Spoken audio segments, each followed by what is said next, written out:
Okay, hello everybody, and welcome to another episode of BHBA Family Law Presents Direct Examination with Dan and Lauren. Along with Lauren Youngman from Youngman Reichstein, I'm Dan Bemmel, financial advisor and certified divorce financial analyst. During each episode of our show, we'll explore our guest's personal and professional history and dig into a meaningful legal topic. Please continue to join us for our upcoming episodes, always at 12:30 p.m. live on Zoom. Neil Hirsch on October 6th.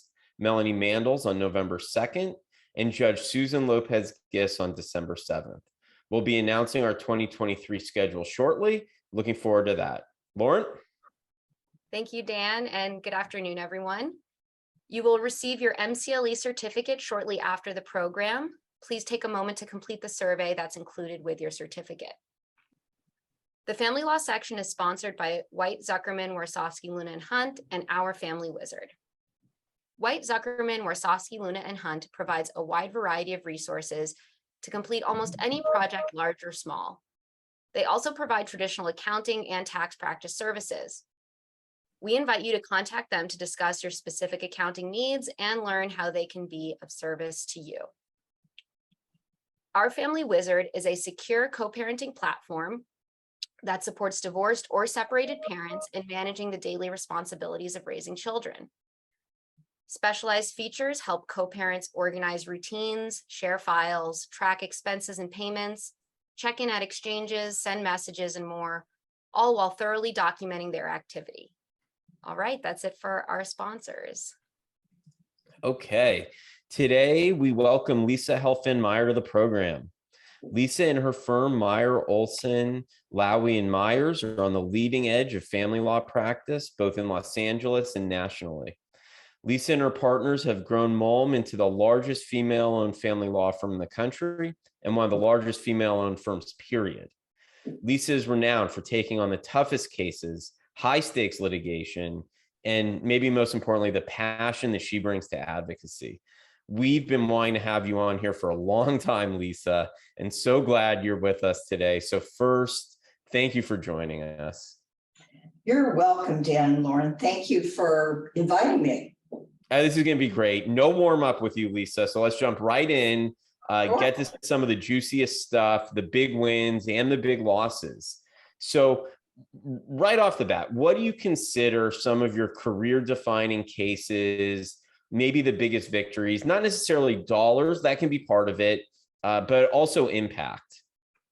I think my biggest and most successful cases always involve children. And, from the very beginning, I remember taking on cases involving things like paternity by estoppel, where somebody wasn't the biological parent, but had raised the child for a substantial period of time.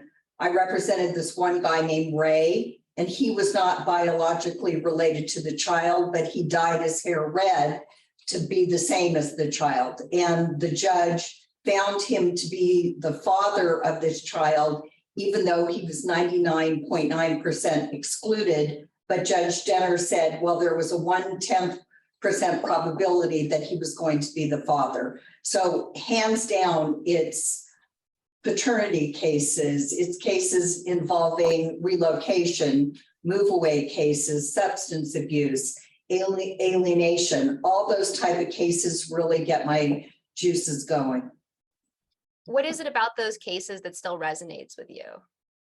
I think the personal component of it, really getting to know the facts of the case, getting to know the client very intimately, from a professional standpoint, of course, and also presenting, once you have all the evidence, it's presenting it before a trier of fact and playing it out in a courtroom and seeing what resonates with the judge, what doesn't, what witness was, better than anticipated, which one wasn't, and then receiving the outcome. It's better than any shopping spree or, any gift during the holidays. It's getting that result, and especially when it's a winning result. What about early on, before the current firm even, where you knew you found your calling? Did you have that aha moment, or was it a longer longer runway for you? I think I knew from the very beginning. Early on in my career, I did a lot of domestic violence cases before the Domestic Violence Prevention Act. So it was really just in its infancy in, the early 80s. And I would take those kind of cases where women were battered. And I didn't understand in those days that everybody, even a successful person, could be a victim of domestic violence. So when I started trying those cases and I would advocate on behalf of the person who was a victim, and I saw them change and develop into a stronger person, I knew I had found my passion in life. And my first case actually was in front of a commissioner in Santa Monica, Commissioner Alexander, who was probably 80 when I tried my first case in front of him. And I wore contact lenses in those days, and I got a piece of lint and I needed to take a break. And I was scared to even ask him. But the bottom line is, in that case, it was a custody case, which I lost against a pro per. But it was the feeling of satisfaction that I was able to try the case successfully. Well, not so successfully in terms of the outcome, but I got through it. What, do you stay in touch with your clients after you have big cases with them? I do a lot. I mean, we have clients that have been with the office for many, many years. Sometimes we stay in touch by email, by phone, sending holiday gifts. If I'm in a certain area of the country or of the state, I have a very dear client that lives in Orange County. Whenever I'm going through Orange County, I always visit her. I think sometimes it's inevitable because you've gotten so close and they say that you have changed their life for the better so dramatically that you form a bond. I think that will always be there. And I've even helped clients' children and grandchildren through the years as well, which is really enormously satisfying. So early in your family law career, what was it like to go up against the old guard in litigation? People like Sorrel Trope or Jerry Goldberg? Well, I don't know if I'm able to say this, but I was scared shitless. So back in the day, I would do court appearances for $35 an hour and show up in Department 2. And all these like imposing, like heavy hitters would be there. And you would, they would always be in the front row, of course, and they would be talking to the clerks and, being real cool and calm with the presiding judge. And the first case I think I had back in the day was against Manley Freed. And I remember, I think I got a $3,000 retainer. It was a paternity case. I was so scared to go up against him. I remember every break during the case, I would run to Judge Black, who was in Department 8 at the time, and I'd say, well, this piece of evidence came up. What do I do? What do I do now? And he would kind of like guide me. But I think after you've done it a few times, I think you get used to it. And then as time went on, I had cases with Steve Clodney when I was a very young attorney and, not as polished as I am now.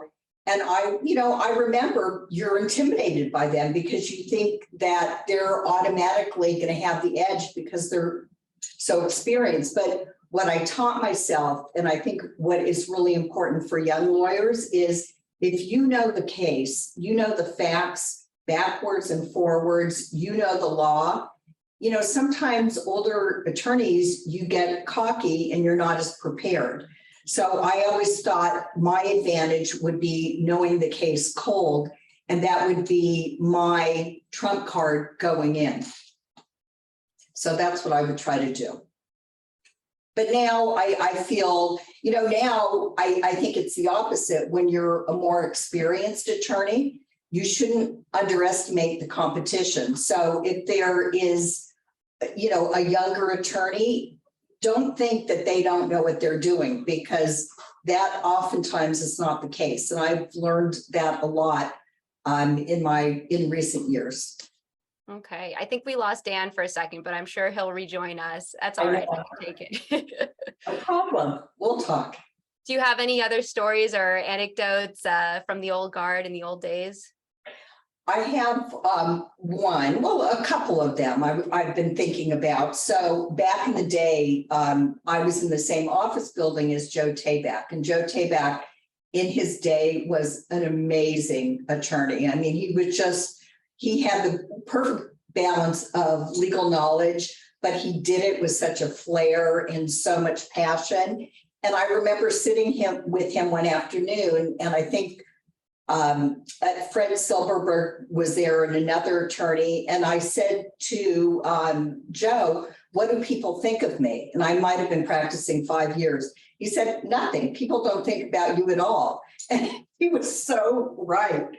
And then about 10, 15 years into my career, I had a case against Sorrel Trope.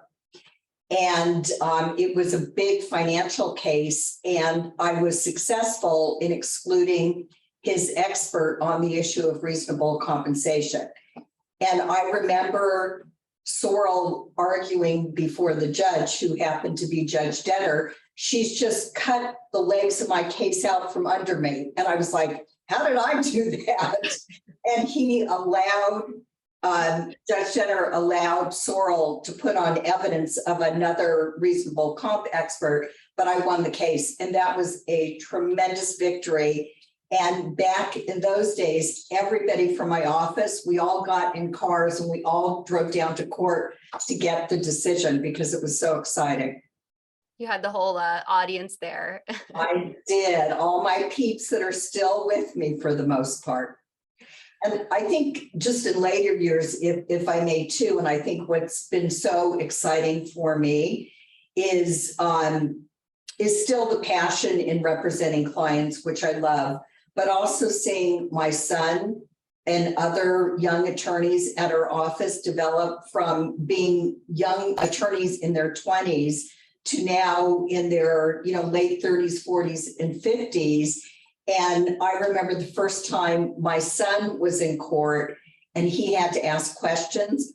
I could not sit at counsel table. I had to excuse myself, sit in back of the room and allow my partner, Felicia, to sit next to Eric when he asked questions, because the anxiety was getting to me worse than it probably ever got to me when I asked the questions.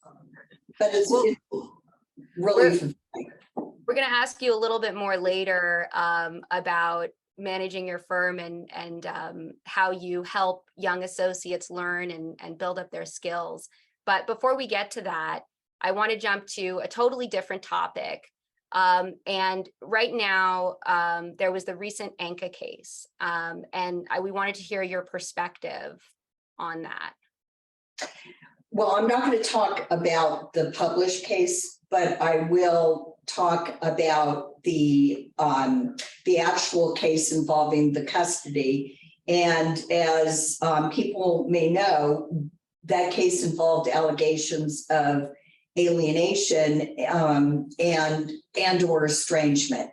And it was a case that was tried in a county other than Los Angeles County. And I represented the targeted parent, the parent that was, we thought, estranged. The other side argued that she had alienated the children from her. That was such a fascinating case because I got to meet and examine and cross-examine experts from all over the country.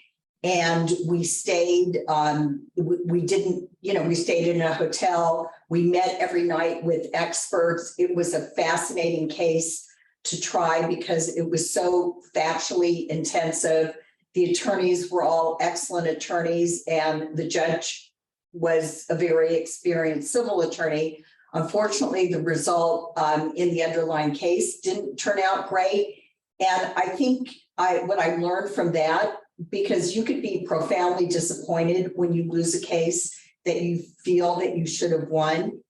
But I think you have to say to yourself, no matter how good a job that you did putting on the case, no matter how good the client and the witnesses were, and the facts that you thought were, you can lose just because the judge may have had a certain bias. And I'm not saying he did, but he could have. But I think you need to learn from your losses as well as from your victories. And, I think that's true not only in life, but especially true in family law, because it's such an emotionally draining practice to live in. Was this loss different than others, like, the one you spoke about at the beginning of your career at your first appearance? I think the ones where you're in trial or that last the longest, those are the most, devastating. It is a word that I can think of now, because you put your heart and soul into something. And, you want to do well, not only for the client, but for yourself and for your team. And sometimes it just doesn't work out that way. But I think, it's like anything else. You have to brush yourself off. You learn what you can do better next time. And I think no matter where you are in this practice, whether you're a young attorney or you're a more mature attorney, you learn from every single case. And that's what I try to do. So yes, do I feel bad? Absolutely. Do I bitch and complain to my husband, family, and friends? Sure. But, I then try to do a better job of it next time. How else do you deal with losses, and how do you set them aside from your personal life, or not even losses, but just disappointments as well in your practice? Well, a lot of drinking. A recent case Happy hour. that I have with my lovely partner, Doreen. We went to a restaurant in Beverly Hills after the loss and had a couple stiff drinks. That made us feel better. I think talking over what happened and kind of going through the evidence and the court's decision and things like that, I think it makes you feel better when you try to understand it and try to analyze it. But then sometimes you just can't. Sometimes it is what it is. You didn't have the stronger facts, or you had a judge that had certain proclivities. I mean, it is what it is, and you just have to move on. But you also have to have fun when you're doing it. So even though some days can be very difficult and emotionally draining for you, you always have to look for the silver lining and the enjoyment and the camaraderie in it with your partners and associates and the client. So that transitions perfectly to my next question, which is, how do you unplug and separate from the job at the end of the day? I think the older you get, naturally, it gets easier to do, because you realize the next case will come and the next victory will come. So I think that happens organically. But I think, it's going home and, spending time with your family, or doing FaceTime with my grandchildren, or, going out to dinner with friends, or getting ready for my next vacation. And of course, there's always shopping and acro yoga. So every Saturday and Sunday morning, I practice yoga religiously, and it's called acro yoga. So it's a form of like gymnastics and yoga. So when you're hanging upside down on somebody, or flying in the air, or doing handstands, you're not necessarily thinking of your cases. And if you do, you're likely to fall. Yeah, I was going to say that seems very difficult to think about anything except not falling on your head. Exactly. It's like skiing. So another, I want to shift gears again and discuss with you the state of the bar and attitudes towards women from your perspective that you've seen over the course of your career.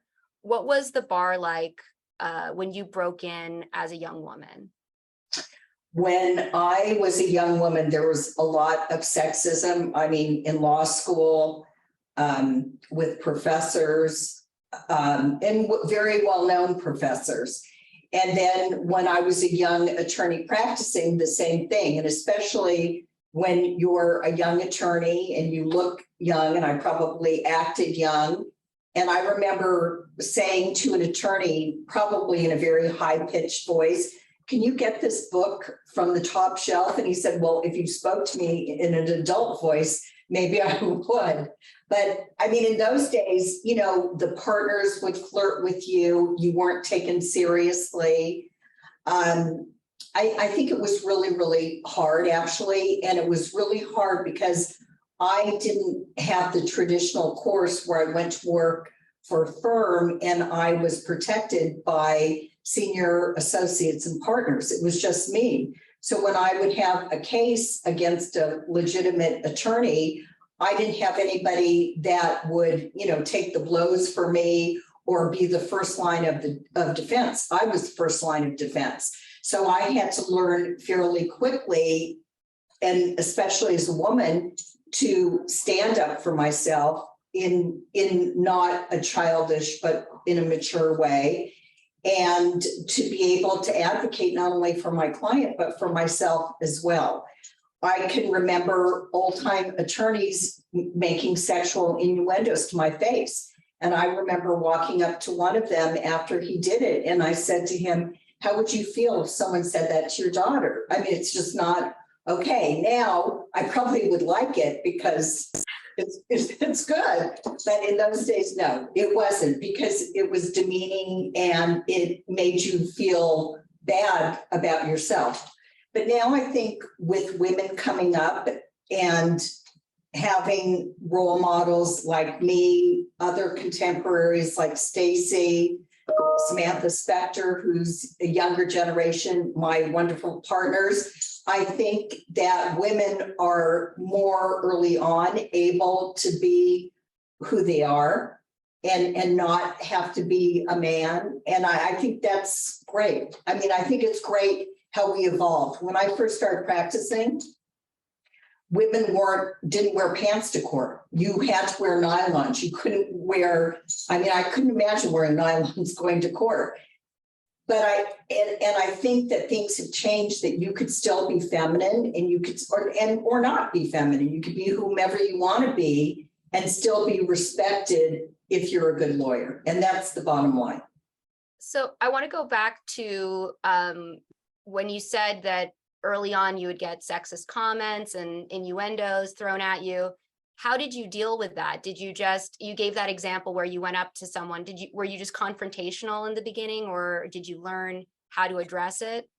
I try to, I mean, my style with those kind of things is not to be confrontational, but I think I would just, you know, depending how it would happen, I would deal with the situation. And sometimes I would just say, don't get mad, get even. And I would get even. You know, I remember having a case against an attorney who ultimately was my friend. And I remember going to court and he looked at me in the eye and he said, you're going to lose. You have a terrible case and you're going to lose. Well, I won the case. And that was great satisfaction to me. And I think the more you believe in yourself and the more that you present being that way, I think the easier it becomes. So you don't have to get confrontational. And that's what I think I'm learning in my 60s is, in order to get a good result, you don't have to make an enemy out of everyone, and you don't have to be confrontational with everyone. You could do it in different ways and still succeed. So on the other side of that coin, is there anything wrong with taking an aggressive approach? No. And I think, you know, some of the stigma about being a woman is, you know, women are referred to as aggressive, not assertive, where men are referred to as assertive and not aggressive. I think it's appropriate, you know, when the time arises to be assertive, whether it's against opposing counsel, unfortunately, sometimes with your own client, and sometimes with a judge. And sometimes you don't get a judge to listen to you unless you're assertive, but it has to be in a respectful way. You cannot be disrespectful to a judge, because if you are, you're going to lose ultimately what you want to gain. And that is, you want the judge to listen to your position. Is the perception of men who are zealous advocates different from women who are the same way in your, in your experience? Well, I think we all know the crazies out there. I think they know who's crazy. And I think that the judges always talk. But yes, I think, I have heard a judge say to me, and I love this judge, but, sometimes I cannot stand women who are shrill. And I really try to modulate my voice. I mean, I have a lower voice anyway. I try when I go into court to speak slowly, don't speak, loudly and aggressively and shrilly. And unfortunately, there's some female, but male attorneys as well that speak in that manner. And I think that's a turnoff to a judge, just like it is to us. How does it feel when someone calls you a pit bull or uses other nicknames like that? Well, I think you have to develop very thick skin. We always try to say that they're jealous of us, or that they're that it's a compliment. It's a backhanded compliment. And, unfortunately, I think that happens a lot in family law. I think we're all competing for a certain type of client. And I think, unfortunately, when that client goes around and interviews, certain people, that you want to say disparaging things about the other person in order to gain the business. And it's just, I think, again, as I am becoming more mature, both chronologically and intellectually, and emotionally, I just think it's going to come back to haunt you. We live in a really small community, and I think that those kind of things don't make you look good. So I really try to refrain from those comments. And again, if people say them about me, number one, I can't control them. And number two, I don't search it out. I'm not one of those people who's looking on the internet about all the bad things that people are saying about me, because number one, I don't really care. And number two, it's not who I am. How is ambition perceived in the family law community, especially how are ambitious women perceived? I think still, unfortunately, very negatively. And I think it's negative with both men and women. I had an attorney the other day state in Points and Authorities that I was in this, she was characterizing my behavior during a deposition. And instead of focusing on me and what I may have done right or wrong, she focused on my conference room. And she stated in the Points and Authorities something about my ornate purple conference room in a high-rise in Century City. Well, it's not about my conference room. And I'm not going to try the case based upon my conference room, but I think it was the insecurity, it was this own attorney's insecurity that caused her to do that, because I think that people think if you're ambitious or you're successful, that you could not have accomplished it legitimately. And maybe that's, their theory. And that's not true. I mean, I never had anything given to me by anyone. And I started, and I am the senior partner of probably, as Dan said, the largest family law firm in California, if not the United States. And a lot of that, it's not just luck, and there is a little bit of luck in being in the right place at the right time, but it's really hard work to be successful. Well, that's a great transition also to the next topic that we wanted to get to, which was talking more about your litigation style. What is your guiding case management philosophy when you're building and running a case? My philosophy has always been, from the get-go, is you have to develop a theory of the case. You have to develop a theme. And, whether the theme is that, it's mom who's pushing the kids away and it's not father who's negatively influencing the kids, or, my client was a substance abuser, but now he's getting help and this is what he's doing. And, before this was his relationship and this is his mea culpa to the court.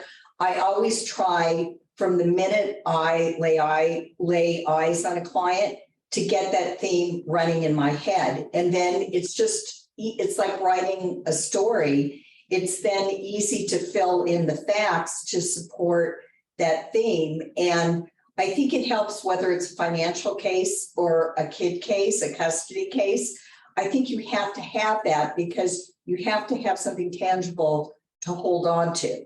And with all the witnesses, even though they may testify about different things, it's all central to a certain thing. So I love, and I know people make fun of me. I love opening statements because I think it's really critical early on to tell the judge what your theme is and to illustrate it by silly things. And I admit I've done silly things, but you know what? I like them.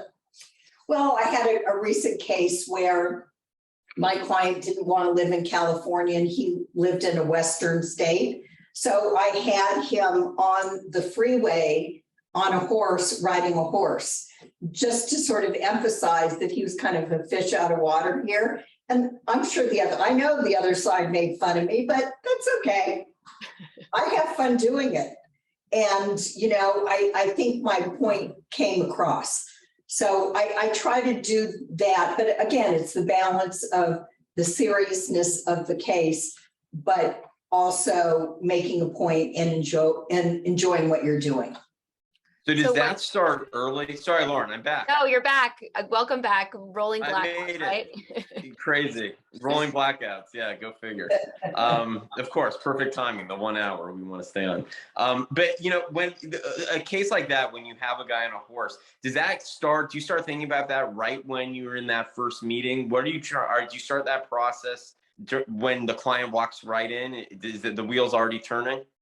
Already turning from the very beginning and I think it goes both ways. You want to accentuate the positive aspects of the case, but there's always negative too. So you have to deal with that too. So I'm like working on both cylinders. Like I'm saying, okay, here are the positive things that, I think is important for the judge to know. And here are the negative things. And this is how we're going to deal with the negative things. And then we're big on collaboration at my firm. So we sit in meetings and we talk about how best then, what evidence is best to demonstrate those things. And it becomes, I liken it to being in a room with other writers and, writing a script. Part of the energy and the creativity is working with other people. So we start right from the beginning. Sometimes, nowadays you look up somebody on the internet before they come in. So you're already thinking about those kind of things. And I think that's what sets us apart from others. It's not just one way of looking at a case. You have to think outside the box.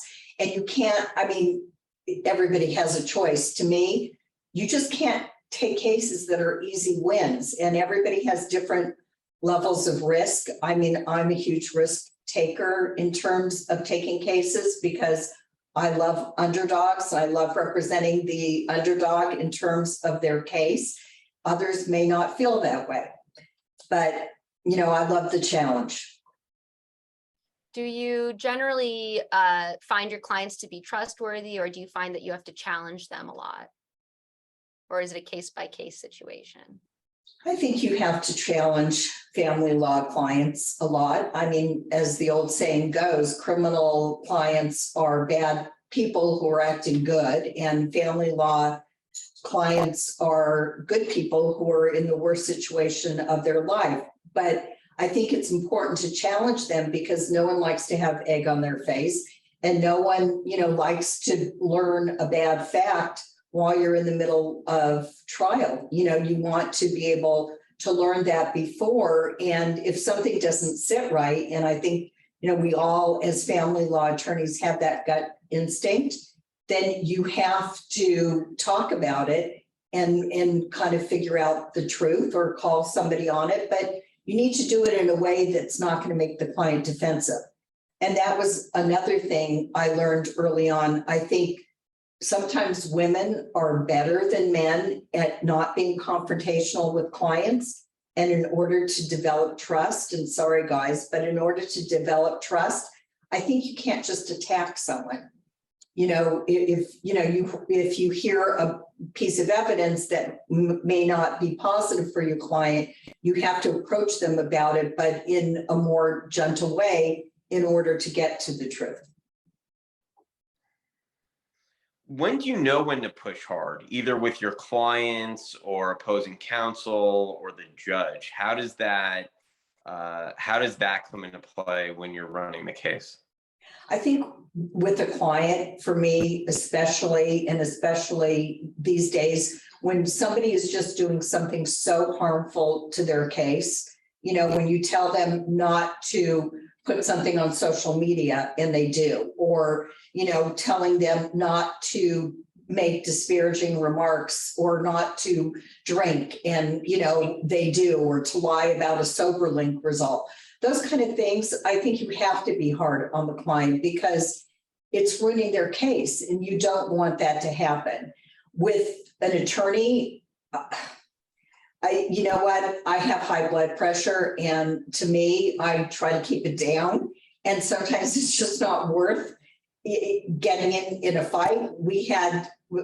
Doreen and I had a great meet and confer with opposing counsel today that are very zealous advocates, and we agreed to disagree about, you know, the doctor-patient privilege. And, you know, I guess we could have had a good fight. You know, I try to keep the sarcastic remarks at a minimum, because I think once you throw in a sarcastic remark, someone's going to volley back, and it's just not worth it. And I think with a judge, it's that balance. And again, you cannot be disrespectful to a judge. I mean, to me, that's something we were taught on our first day of law school. And I feel strongly about that. But I think there are times that you can challenge them on a point. You know, if you have a case or if there are facts that go against what they're saying, I think you need to challenge that. And sometimes if you do it in an appropriate way, they're going to listen. But like we were talking about before, Lauren, if you do it shrilly, or just if you're saying, well, that's not fair, and, you know, don't have any substantiation, you're not going to get anywhere. How do you deal with difficult opposing counsel? You know, sometimes there's just no way to deal with them. And I think, you know, there's always the, you know, don't talk to me on the phone, because I know that you can't, you know, keep the truth separate from fiction. So there's that way of dealing with them is, you know, a lot of times is writing letters. But again, if you write that kind of letter to confirm your conversation, try to keep out the snarky remarks. I mean, it's just, you know, and when you're, you know, thinking about it, when you're writing that email. So, you know, I started writing an email today where I was saying to the other attorney, and I expected you to be on that phone call. And then I took that out. Why am I saying that? So, you know, I think those, you know, kind of techniques where you think about it and try not, you know, to do it. Take a beat and use your second draft.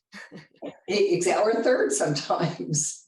Do you think that technology has made everyone more aggressive? We've heard from other guests that they think emails have caused attorneys to be less kind to one another.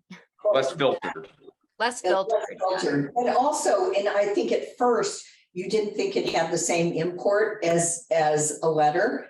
I think because we've now been doing it for so long, we understand that those emails are going to be attached to pleadings. And I think, you know, most of us know that you have to be careful. And I think like with a crazy client, like, you know, I have a colleague now that an attorney clocks her in terms of when she responds to his communication.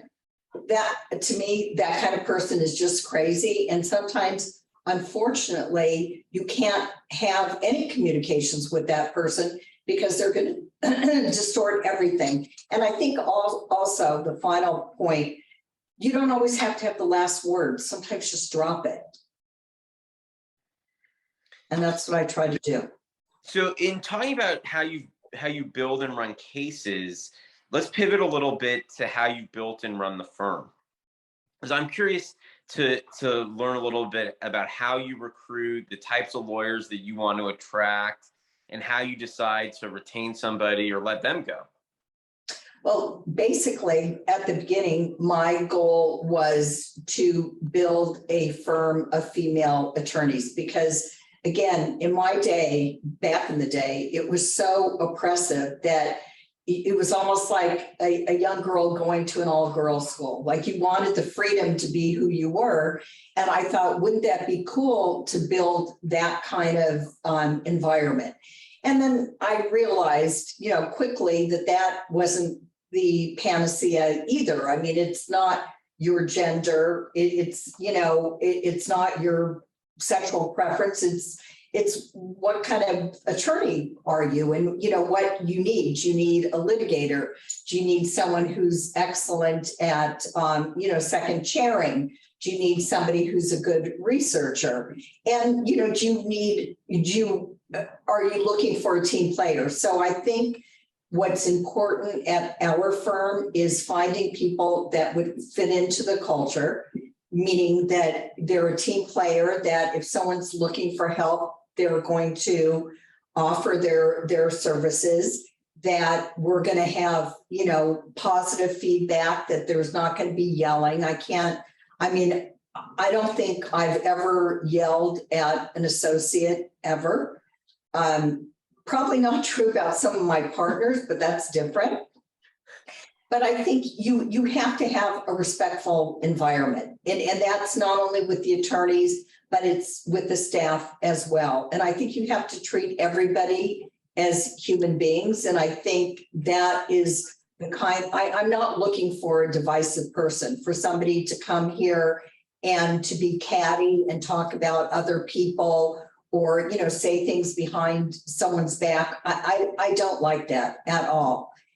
You want to collaborate. And I think the practice of law is hard enough that if your own team is against you, then you're going to really have problems. So that's what I think our culture is like. I think we have a reputation for working hard. And yes, I do get up at 4 a.m. And yes, I do send emails that time. And when I wake up, and I do work on weekends, and I have expectations that we're all professionals and that we work hard.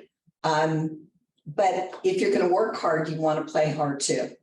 And that's important, that we enjoy one another. And there's nothing more gratifying to me after a hard day at a deposition or working going to court or a settlement conference, to sit down with everybody and to go over the day and have a drink and, kind of relax and wind down.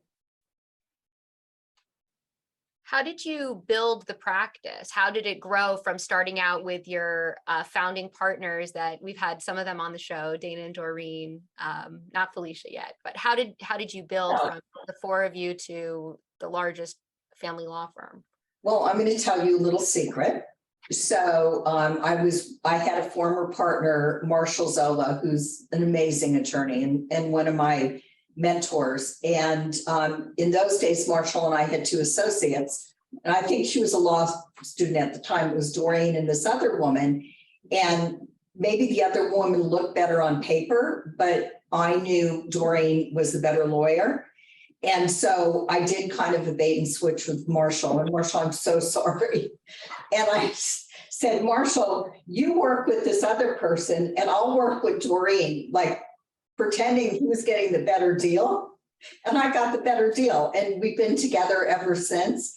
But it's building on Doreen, and then Dana came. And Dana had never even practiced in family law. She was a criminal attorney, but right away we got into this case that was against Dan Jaffe, and it was a super sexy, really fun case. And Dana and I just hit it off and took off from there. And then Felicia joined us, but it's finding just great people to work with a lot of diversity. And, you know, even though all of us are so different here, I think a lot of our core values are very similar. And I think that's what makes it work.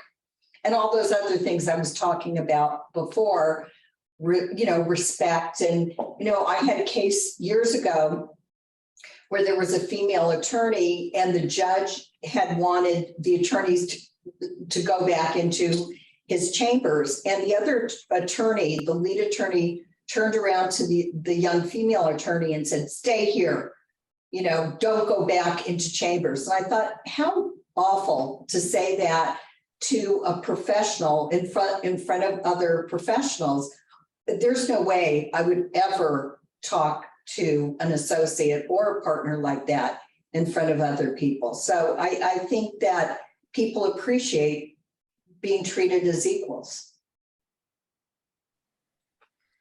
And now, what do you want MOLM to stand for in the community now? How do you want both fellow practitioners and the community at large to see the firm?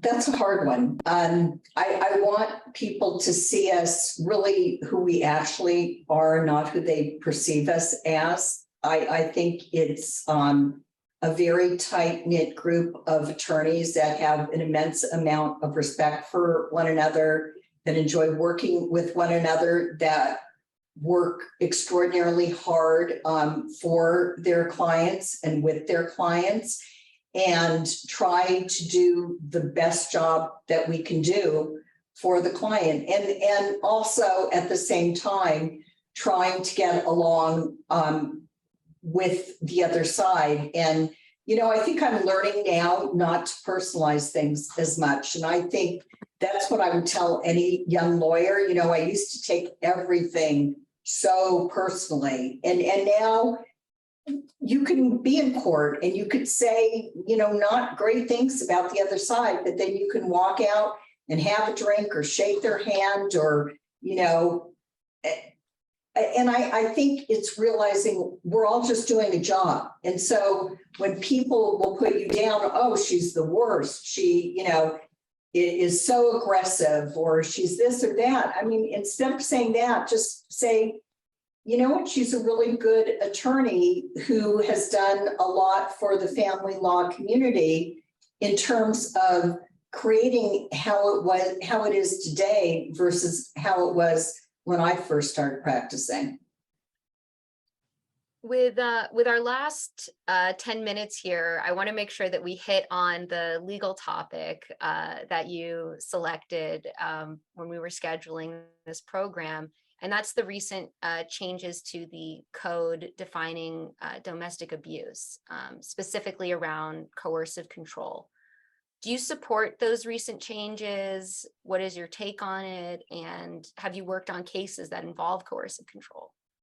I've had so many domestic violence cases in the last 5 years. I think we all have.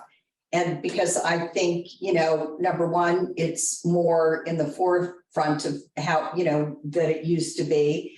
And, you know, I think unfortunately, a lot of people are using it to get a legal advantage in terms of custody or support or whatever the case may be. But generally, I 100% support it. You know, I think that being a victim of domestic violence is real, whether it's physical or emotional, verbal or coercive control. You know, we've all seen those cases where a spouse has been dominated and controlled financially by the other spouse, whether it's credit cards or withholding financial information or, you know, withholding finances from that person, which causes them to stay in a bad relationship. So, I mean, those cases are very, very important to me, but I don't think they should be overused. And I think there is a tendency to overuse them, especially in the context of the relationship between the spouses or between the partners, that, you know, someone is going to take an aspect of the relationship that might have been voluntary in the past and then superimpose on that voluntary and consensual relationship domestic violence, and it doesn't necessarily fit. So I think as practitioners, I think those are the kind of cases that you have to really carefully examine the facts and carefully look at the client's motivation. You know, I didn't understand in the beginning how somebody could stay with a spouse that was abusive. I mean, that was just mind-boggling to me, that somebody would come in and tell me every gory detail of what their partner did, and then they'd reconcile. I just, as a young adult, I couldn't understand that. Now I understand the cycle, and I see how that does happen. So I think as practitioners, we need to get all the facts. You know, you don't just do one run through. You ask for substantiation. You consider options to filing domestic violence. I think you have to be very clear with clients that there may be facts in your case where you could get a restraining order based upon whatever the case may be, but it does inflame the case, and it takes the case to a higher level. And I think the client needs to be aware of that, not only emotionally and not only financially, but emotionally as well. So I think coercive control is an important issue for us to explore, and for judges to be to learn about, and you know, for us to take those kind of cases to court if warranted. But also we have to, on the flip side of that, we have to be aware of people potentially taking advantage of that, because then it reduces the impact of those kind of issues, which are so important. If you could wave a wand and update the code further, what changes would you like to see to either disincentivize overuse of the code, or any other changes that you think would make the system more fair? I think that there has to be, if the court is going to find domestic violence, then I think there has to be a specified period of time, and it has to be relatively short, where courts need to then explore issues of custody. Because I think all too often the court makes a finding of domestic violence, the court then, and then 3044 is implicated, and your client has monitored or very restricted access. So I think within a certain period of time, there has to be that next leg of the case where custody is examined. And I think that, you know, every case is unique. If I had a case where somebody called the other spouse a disparaging name and a judge found domestic violence, I've had other cases where there's been actual physical fighting, the court found no domestic violence. So I think you have to look at it on a case-by-case basis. And I think that the courts have to expedite these custody hearings in the context of domestic violence, but in the context of all custody cases. I think people are waiting around way too long to get these very important issues heard. Do you think the judges here in Los Angeles County are equipped to handle the, non-physical violence aspects of domestic abuse, especially new judges who come from civil backgrounds or criminal backgrounds, not family law? Well, I think that's the issue. And I think that, I think if you're representing a victim or an alleged victim, if you're a criminal attorney, or if you've had criminal experience, you want a judge who's had the criminal experience, because the theory is they're not going to find coercive control or name calling to be abused, because they've seen it, they've seen the worst from the criminal courts, dependency courts. But I think there's a lot of teaching going on, the Judges College, and I think there's so much training that I think that judges are becoming more and more sensitive. And I think, if anything, I think some of the newer judges are afraid sometimes maybe not to find domestic violence, because, there is so much support in the community, for, and for supporting victims of domestic violence. So I'm just looking at the clock. We've got about 60 seconds to go. We have a question that we ask everyone at the end of our program, and that's what advice you would give to your younger self or to new attorneys just starting out in family law now? I would say be yourself, enjoy the ride, work hard, play hard, and don't take yourself so seriously. Those are good, good piece of advice that we all can follow. Definitely not taking ourselves too seriously. Exactly. Well, thank you so much for joining us today. That wraps up our episode. Everyone who's still connected, please mark your calendars now and join us for our next episodes, all at 12:30 p.m. We have Neil Hirsch on October 6th, Melanie Mandels on November 2nd, and Judge Susan Lopez-Giz on December 7th. Thank you to Genna, Kathleen, and Belinda at the bar, the Family Law Executive Committee, which is led by Gina Kang and Kendra Thomas, and soon to be, I believe this month, Erin Gray and Chelsea Stevens. And of course, our section sponsors. And thank you everyone for putting up with our technical difficulties today. Sorry, I missed so much of it. Thank Terrible. you, everyone. And thanks for listening, family law community. All right, take care, everyone. Bye-bye. Thank We'll you. see you soon.